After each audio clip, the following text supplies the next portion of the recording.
한국을 방문한 외국인들이 가장 충격을 받는 부분은 어떤 게 있을까요?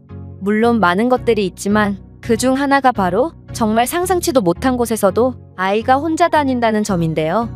예를 들면 아이 혼자 버스나 지하철 같은 대중교통을 이용하는 것은 우리에게 그렇게 놀랄 일도 아니며 아이가 밤늦게 돌아다니는 것도 마찬가지입니다. 그 이유는 그 누구도 아이에게 몹쓸 행동을 하거나 아이가 범죄의 대상이 될 것이라고 예상하기 힘들기 때문이죠. 하지만 해외는 완전히 다릅니다. 아동범죄가 만연한 외국에서는 아이가 혼자 다니는 것은 말할 것도 없고 아이가 보호자의 손에서 잠시라도 벗어나는 순간조차 굉장히 위험하다고 하는데요. 이런 문화 차이와 관련하여 최근에는 한 외국인이 한국에서 굉장히 충격적인 일을 겪었다며 글로벌 커뮤니티에 글을 남겼는데요. 그렇다면 이 외국인이 어떤 내용의 글을 작성했는지 자세한 내용 살펴보도록 하겠습니다. 딸을 가진 아빠로서 나는 딸이 어렸을 때부터 좋은 추억을 많이 쌓았으면 좋겠다는 생각을 해왔고 딸이 아직 많이 어리긴 하지만 우리는 해외로 가족 여행을 떠나기로 했어. 공교롭게도 아내는 한국 드라마의 엄청난 팬이었고 아내 때문에 나도 한국의 드라마를 강제로 시청해야 했기 때문에 기본적인 한국어는 어느 정도 구사할 수 있는 상황이었다. 한국 드라마로 인해 나와 아내는 한국에 대한 내적 친밀감이 형성되어 있었고 우리 둘 다 한국어를 어느 정도 할 줄 아니 그렇게 우리의 여행지는 자연스레 한국이 되었지. 그리고 직접 가본 한국은 몹시 놀라웠다. 음식도 환상적이었고 각종 인프라나 분위기도 마음에 들었어. 그렇게 한국 이곳저곳을 관광하다가 우리는 진짜 한국다움을 느끼고 싶었고 전통시장에 방문하게 되었어. 놀랍게도 대부분 나라들의 전통시장은 위생적으로 몹시 아쉬운 경우가 많은데 한국의 전통시장은 굉장히 청결하게 유지되고 있었고 이런 사소한 것 하나하나를 보고 한국은 모든 게 체계적으로 관리되고 있구나 싶어서 절로 감탄이 나왔다. 우리는 딸아이에게 추억을 만들어주기 위해서 한국에 왔지만 전통시장에서는 나와 내 아내가 딸보다 훨씬 신나했던 것 같아. 한국 드라마에서 여러 번 봤던 곳에 실제로 오게 되다니 굉장히 신기했거든. 그렇게 시장의 이곳저곳을 돌아보다가 우리는 뭔가 허전하다는 것을 깨달았다. 바로 방금 전까지만 해도 옆에 있던 딸아이가 보이지 않았던 것인데 그 사실을 뒤늦게 깨달은 우리는 패닉에 빠졌고 아내는 주저앉아서 울부짖기 시작했어. 나는 가장으로서 뭔가 해야겠다는 생각이 들었고 정신을 차리고 아내 손을 붙잡은 채 왔던 길을 다시 되돌아가기 시작했어. 그렇게 10분 동안 되돌아가며 아이의 이름을 목 놓아 불렀지만 아이는 보이지 않았고 나는 지금껏 느껴본 적 없는 엄청난 공포감에 휩싸이기 시작했다. 미국에서는 아이를 노린 납치나 각종 범죄가 성행하고 있기 때문에 10분 동안이나 아이를 못 찾은 거면 정말 심각한 문제가 있는 것이기 때문이야.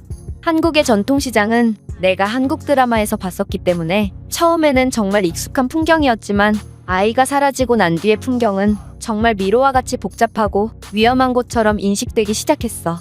마치 똑같은 곳을 계속 돌고 있는 것 같은 느낌에 나는 정신이 나갈 것 같았고 계속 아이를 못 찾으니 아내는 정신을 반쯤 놓기 시작했다.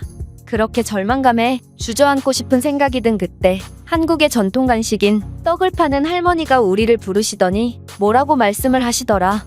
우리가 잘 못 알아들으니 손짓과 발짓까지 하시면서 친절하게 설명해 주시더라고.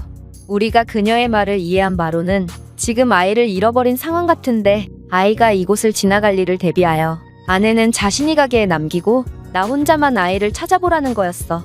이건 정말 좋은 방법이라고 생각했는데 어차피 아내는 누군가를 찾을 상태가 아니었기 때문이야. 그렇게 내가 아이를 찾기 위해 발걸음을 때려던 찰나 어떤 젊은 남성이 자신의 휴대폰을 들고 오더니 사진 한 장을 보여주며 이 아이가 내가 찾고 있는 아이가 맞냐고 물어보더라. 그 사진 속 아이는 내 아이가 맞았고 나는 그에게 침까지 흘려가며 제발 내 아이를 찾아달라고 부탁했어.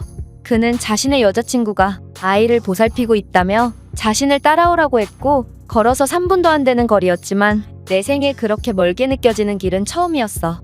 그는 나를 근처의 아이스크림 가게로 데려갔고 그곳에는 내 딸이 아이스크림을 먹으면서 태연하게 나를 쳐다보고 있더라. 아마 그 아이스크림은 나를 데려다준 남자의 여자친구가 사준 눈치였고 나는 아이의 아무것도 모르는 듯한 눈동자를 보니 긴장이 풀리며 정말 오만 가지 감정이 다 들었어. 그렇게 한참 동안 아이를 안고서야 나는 제정신이 돌아오기 시작했고 내 딸을 맡아준 이 젊은 커플에게 감사를 표했어. 그리고 미국식 감사를 표하기 위해 나는 오늘 하루 사용하기 위해 환전했던 현금 30만 원가량을 사례금으로 줬다.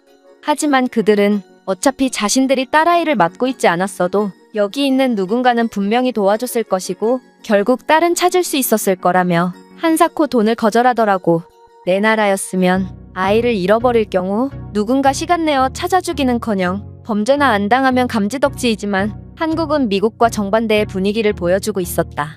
마치 당연한 일을 한 것 마냥 모든 사례를 거부하는 그들의 모습에 나는 진심으로 감동을 받았고 내 아내조차 한국인들이 사례금을 거부했다는 사실을 믿지 못하고 있어.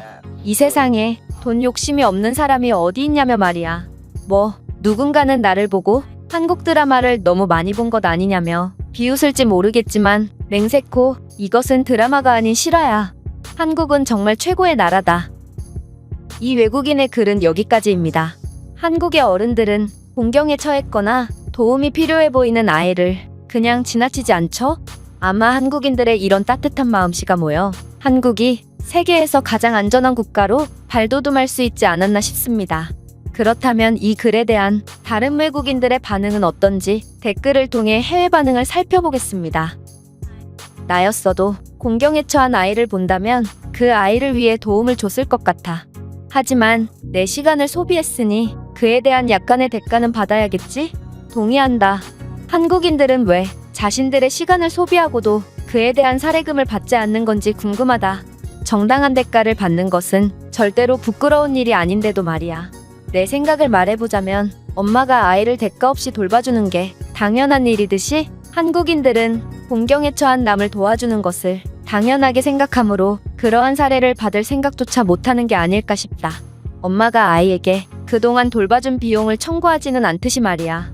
멕시코인으로서 당신의 경험을 읽으면서 정말 손에 땀이 다 났습니다.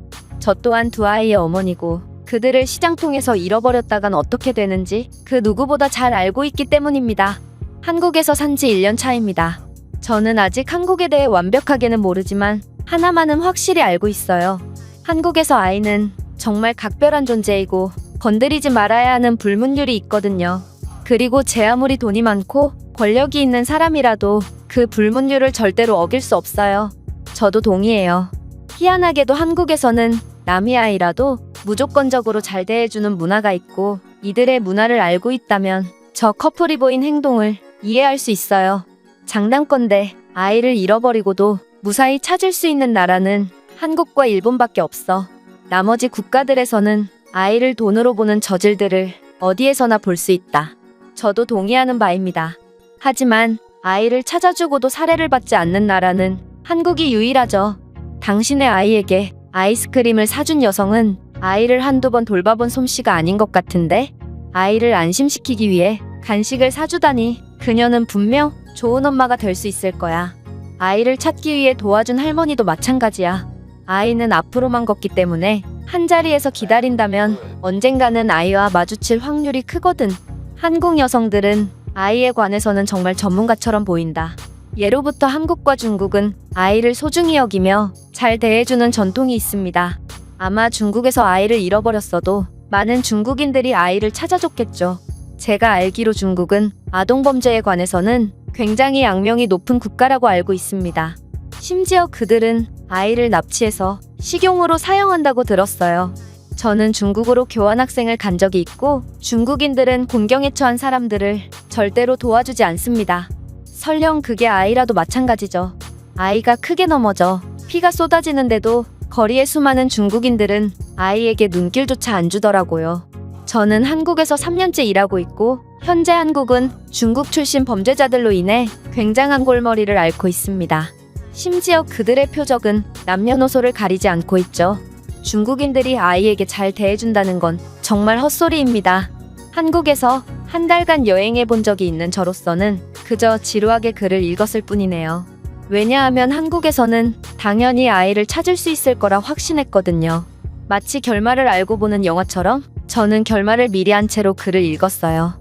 저도 마찬가지예요. 저는 오히려 놀랍다는 반응을 보이는 댓글들을 보고 웃으면서 봤네요. 한국을 한 번이라도 경험해 본다면 이건 정말 너무도 당연하거든요. 이건 유독 한국의 가족여행으로는 사람들이 많은 이유기도 하죠.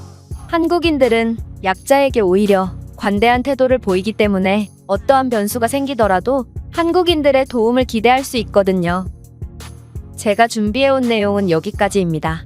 끝까지 시청해주셔서 진심으로 감사드리며 여러분들의 구독과 좋아요, 알림 설정은 영상 제작에 큰 힘이 됩니다. 이상 세모튜브였습니다.